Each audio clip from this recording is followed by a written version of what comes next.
Hey, hello, it's Meredith. Welcome back to the channel. Welcoming myself back to my own channel. I have been on a healing journey, which has been, we'll say life-altering in the best of ways. And thank you to all of you who sent messages and good wishes, loads of love. So appreciated. Wow. So it feels good to be back here doing this.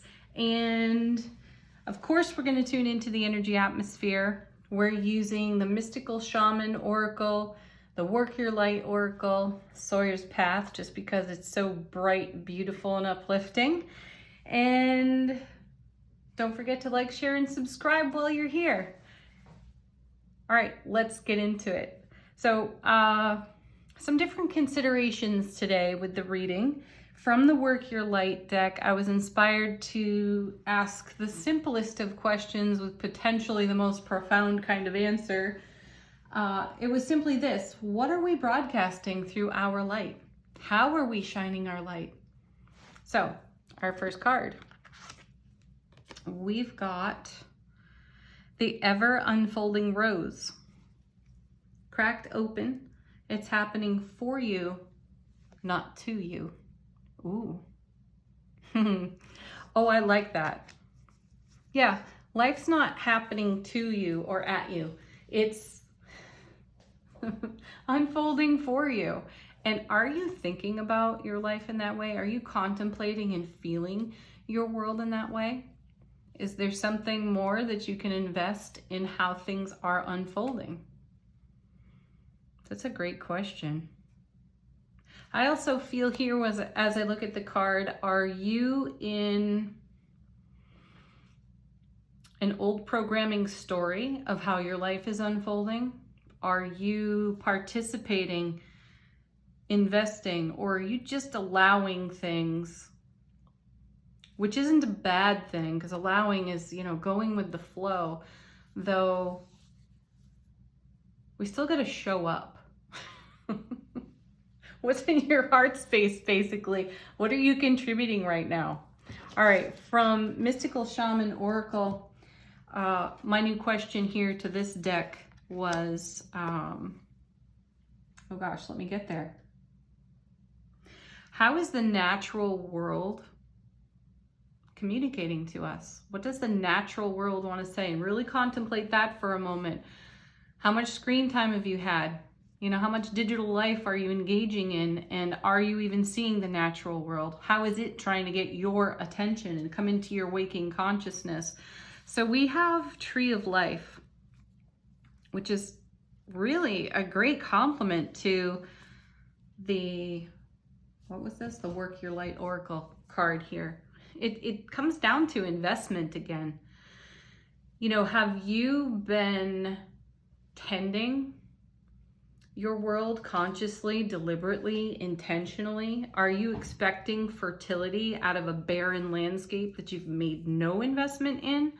So great things to consider, because we can be here in conversation with self and in self-relationship and be in a place of wonderment with vulture thoughts, asking, why has this not come to be? Why has this not come to pass? But the real question is, what are you investing? How are you tending? How are you caring? Where's your level of self-care at this point? How do you want things to grow and blossom? So when we see the Tree of Life, we've got to ask, do we have deep roots or shallow roots? Let's go there. What do the tarot cards have to say? I'm so excited to turn these cards over. I had such a good time shuffling. Our first is the King of Cups. Ooh, nice. So, the Suit of Cups is all about emotion and flow. And I love that we've got the King here. We've got a divine masculine energy in a very sensitive realm of tarot. So when we speak to the emotions, we naturally consider sensitivity. And here again, we come into programming. Many people feel that a sensitivity is a vulnerability and or a weakness. But we have this divine masculine strength in the King of Cups. Let's see where it's going. Where is that flowing? into the Eight of Wands with the Three of Swords. I like this.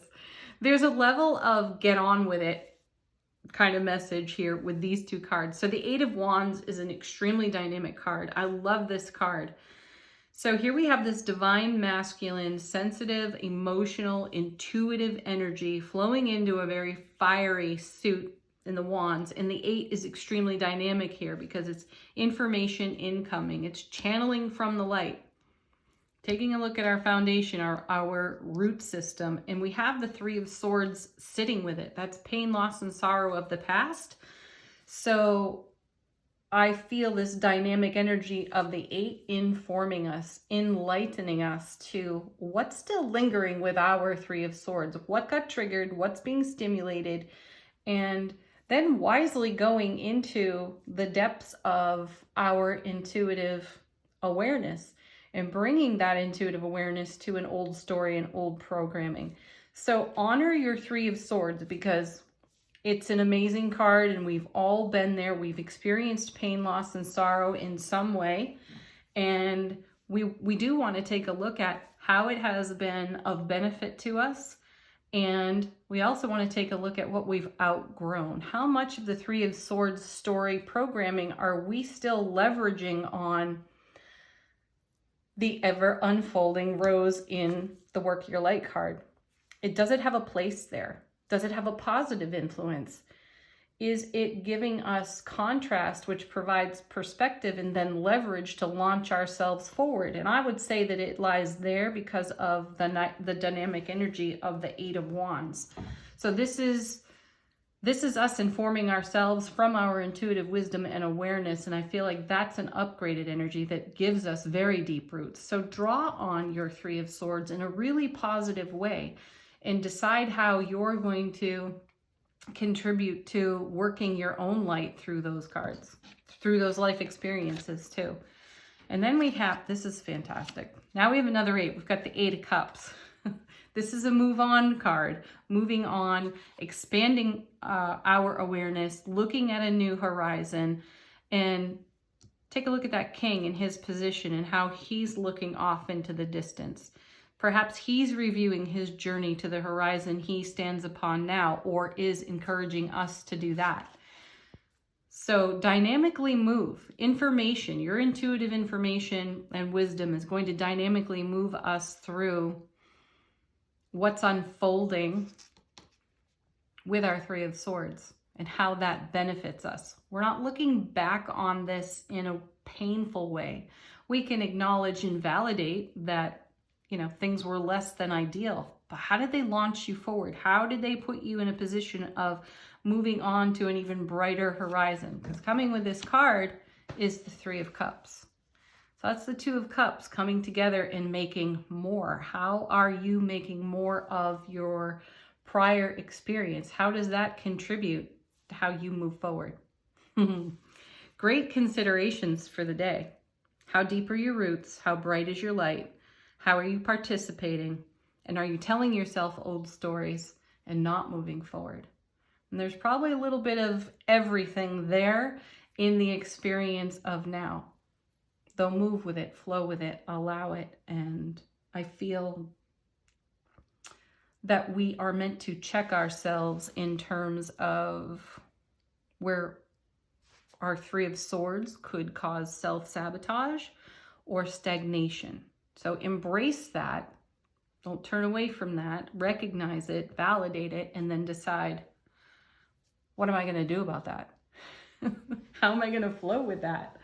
All right, let's do our trusty old favorites. Oh no, let's not do that. Let's pull the card from the bottom of the deck, which is the Sun. Yeah.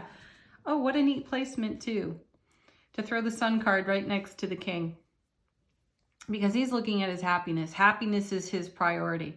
Fulfillment, joy, all the good things in life. And that's what the Sun card represents in tarot. It is the happiest card in the deck, period. So this is what he's looking at. This is what he's been considering, and the value of that to the now moment as everything marches on. Underneath the Sun is the Ten of Cups, and then the Four of Wands. The other happiest card in tarot, right? Ten of Cups. Everybody loves that card just for its pure raw joy. Okay, then Justice. This card has been following me personally.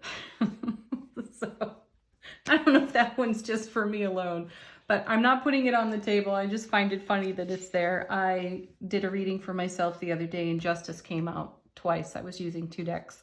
So I'll look into that, see how it wants to inform me. But the Four of Wands and the Sun, along with the Ten of Cups, let's come back to the light, the Work Your Light card.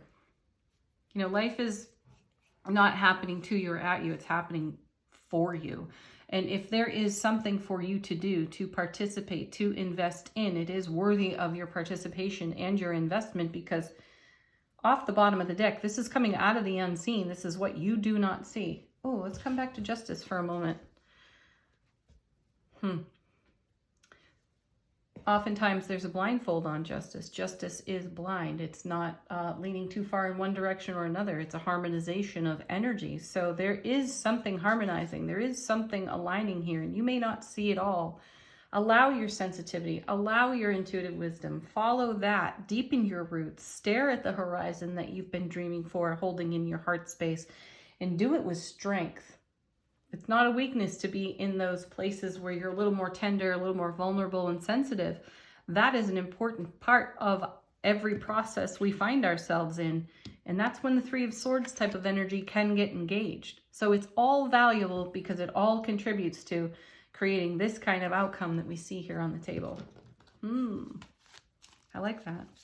All right, angel answers. If you recall, this is your opportunity to ask a question. See what the angels have to say. Something new to contemplate. This is also an opportunity for confirmation. There's one. There's too many. Let's go with this one. Reconsider. That's perfect. I like that because we're taking a look at our personal investment in our own horizon in this now moment. You know, the foundation that we stand on, Four of Wands, beautiful, perfect. How are we dynamically moving forward? Are we? So let's consider what we are investing. Next.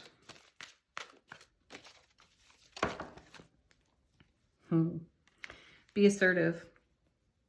Yeah, that's great confirmation to our king. That's where that divine strength comes from. If we need to turn something around so that we create a Three of Cups type of atmosphere that eventually becomes the Sun in the Ten of Cups, we have to be assertive with how we broadcast. We need to fertilize our tree of life so that we do create deep roots. One more.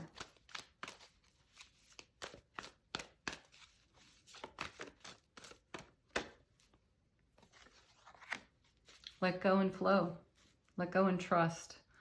Oh, I love that this first reading in the new year for the channel has one of our favorite cards in the Let Go card. This really is about flowing. This isn't about controlling. This isn't about influencing. This really is about allowing. And to allow, we need to let go of how we think things should unfold. That's some heavy language, right? Think, should, unfold. There's no control in that. There is the intention of the heart space. It is the pure, raw love light that we are. That is our compass. So when we can let go and flow into that, we're going to work our light beautifully. All right, everybody. Thank you for joining me today. So happy to be back here with the cards and with you. Have a beautiful Wednesday, the peak of the week. Bye for now. Peace. Blessings.